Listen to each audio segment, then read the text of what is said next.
Hi, Michael Yardney, and welcome to our weekly Rich Habits, Poor Habits webcast with Tom Corley in the United States. Welcome once again, Tom. Hi, Michael. It's good to be back. Fantastic. Tom, we've actually spent the last 2 weeks going through some of the findings of your Rich Habits, Poor Habits study, where we worked out that the wealthy people, the rich people, the successful people do things in a different way. They think in a different way. And right at the beginning, we spoke about the concept that close to 40% of your day is habits. You're doing things at a subconscious level, and you are today the result of all the things you've chosen to do and the things you haven't chosen to do. Tom, I guess you really are the result of all your habits. No question about it, Michael. Your habits are a reflection of the life that you have. They're a mirror. So if you have good habits, you're going to have a good life. If you have bad habits, you're going to have a bad life. It's really pretty much that simple. Of course, we've all got rich habits and we've all got poor habits as well. We've got empowering beliefs and disempowering beliefs that are driving us. So the first way of moving forward is recognizing these, and the next step then is removing the disempowering habits, the poor habits, and replacing them with rich habits. And that's why we're going through this list. Now, if you haven't listened to watch the last two sessions, please go back and do that. But I'll quickly go through them because Tom came up from his study of the rich and the poor, the fact that rich people live within their means, they spend less than they earn and they invest, they don't gamble, they read every day, but they read success books and history books. He came up with the concept of wealthy people, rich people don't waste a lot of time watching television or surfing the internet, watching reality shows, but they educate themselves. The fifth habit we discussed was that wealthy people, rich people, have learned to control their emotions as opposed to the poorer people tend not to. Rich people regularly volunteer, they regularly network, and they give back to the community. Rich people, successful people go above and beyond in their work and their business. That's one of the reasons that they are rich. They set goals, they know the difference between goals and wishes, they avoid procrastination, and they talk less than they listen. They've learned to listen with their ears and listen to what other people are saying. Tom, that's a whole lot of rich habits. Can you do them all? Can we actually change to only do rich habits? Well, I would tell you, the listeners, don't even try. Pick two habits that you don't have, two rich habits that you don't have, and spend 6 months trying to forge them. It's impossible. I had a friend of mine, Michael, who called me up. He was kind of in despair, and he said, I've been doing this for 3 months, your rich habits, and I've only been able to accomplish 40% of them on average every day. And I said, boy, that's about 20% more than me. That's amazing, isn't it? That's a great result. It is. I thought that was amazing. But he was upset. He thought he had to do all of these rich habits. And I said, I've only been doing out of the, I have a lot of rich habits, but the 10 rich habits in my rich habits book, I said, I've been doing maybe 2 or 3 a day if I'm lucky on a good day. So I think it's important to have realistic expectations and realistic goals, and it's a journey as opposed to a quick fix. So let's add the last couple of rich habits, please, Tom. There are a lot more, and a lot more we discuss in our book, Rich Habits, Poor Habits. But having said that, one of the ones I'd like to discuss now is the concept of successful and rich people avoid toxic people. That's a big one. It is a big one. I get a lot of commentary on this because people say, well, I have some family members and some of my best friends are toxic. Now that I understand what toxic means because, we've been talking about it and now they have a better understanding. And they identify some of their friends and family as toxic. And I said, yeah, you're probably 30, 40% of the toxic people in your life are your friends and your family. The others are people at work. So I always tell them, look, you know what? You're never going to get rid of your family and your long-term friends. But you can reduce how much time you spend with them. You don't have to spend an enormous amount of time with toxic people who are your family and your friends. You could cut it back, so that would be the objective. If toxic people, they have this, negative impact on your life. They usually pop up in times when they have financial struggles or they need to get bailed out of jail, or you have to drive them to a clinic or any number of things. And trust me, I've done all of those three things for some of my family members. So, you know, you're not going to get around these toxic people, getting them out of your life, but minimize how much time you spend with them, and they'll minimize the influence they have over you. It's the old story about that you're going to be like the 5 people you're closest with and spend the most time. So one way of moving up the financial ladder, becoming more successful, is to hang around other successful people. Now, that doesn't mean you've got to disenfranchise all your family, but I think you put it well, Tom, where you said just spend less time with them. You're not going to drag them up to where you are today, but you can lead by example, can't you? That's right. And one last thought on this. Your habits spread like a virus through your social networks. So the less time you spend with toxic people, the less influence their bad habits are going to have on you. Right. Now, another rich habit, one that we're both very aware of, is the concept of never giving up, of persistence.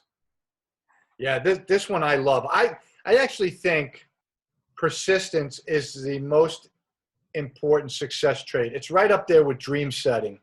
The people, if you look at all of the millionaires and all of the billionaires, they all have one thing in common. They were at some point on the balls of their you know what, and they were really in dire straits, and they fought through it, and they survived. They were persistent. In a recent article I wrote about Steve Jobs. I wrote about Elon Musk. He was on the verge of bankruptcy. Both of those guys were really losing everything, and they turned it around. So the thing about persistence is you have to persist in order to succeed, because through that persistence is learning. You overcome obstacles. You figure out what to do, what not to do. And by the way, the longer you persist, the luckier you get. Good luck eventually finds you. So I guess 3 of the very common traits of successful people is focus. They know where they're heading. They're persistent. They don't give up. But the other one, Tom, is that they're also patient, because they recognize that they're not going to become wealthy quickly. Yeah, listen, this whole thing about success, it's not overnight. It's not instant gratification. The average self-made millionaires in my study who pursued some dream that they were passionate about, it took them 12 years to become rich. I've been at this rich habit stuff since 2004. It's a long time to be persisting at something. And I really believe that if you persist, ultimately, whether it's 12 years or 20 years or 30 years, you're going to succeed, because you're going to figure out what to do. Another habit of the rich people is that they recognize that they've got some self-limiting beliefs, and they put them aside, those self-limiting beliefs that are going to hold them back. Yeah, here's another instance where awareness is important. We aren't even aware of most of the beliefs that we have. I wasn't aware until I did my Rich Habits research that I hated rich people. And I always was under the impression that rich people were greedy, they smoked cigars, and they were basically, the worst type of human beings. So when I did my research, I found out my belief was wrong, that rich people are actually the cream of the crop. So you have certain beliefs that you're not even aware of. That's the key. You got to become aware of them, whether it's thinking that you hate rich people, or if thinking that it's impossible to get rich, or believing that it's impossible for you to lose weight or to become strong and healthy, or it's impossible for you to, get a college degree or get a CPA or CFA or whatever it is. Those are all limiting beliefs. Sure. Another rich habit is not trying to do it on your own, but getting a mentor. You've got mentors, I've got mentors in various elements of your life.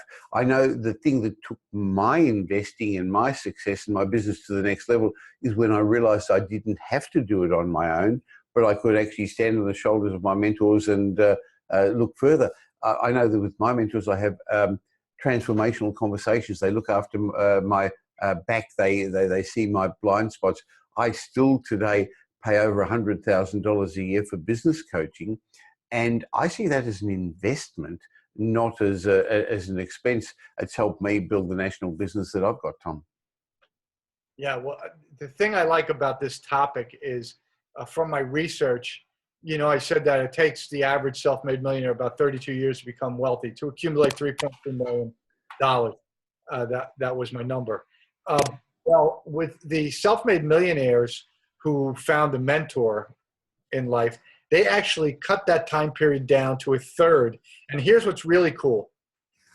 The average wealth of the self-made millionaires who found a mentor in life, not only did they cut the time by a third, down to a third, they made twice as much money. They had $7.4 million on average in net worth. So finding a mentor is the shortcut, the fast track to wealth building, and it also is the greatest way to accumulate the most wealth. That clearly makes a huge difference, Tom. Having said that, if you find a mentor and you change your headspace, you don't develop rich habits, you don't get rid of some of your poor habits, that on its own won't work. So it's got to be in conjunction with a lot of these other things that we're discussing. And one of them that you mentioned, Tom, is eliminating the word bad luck from your vocabulary.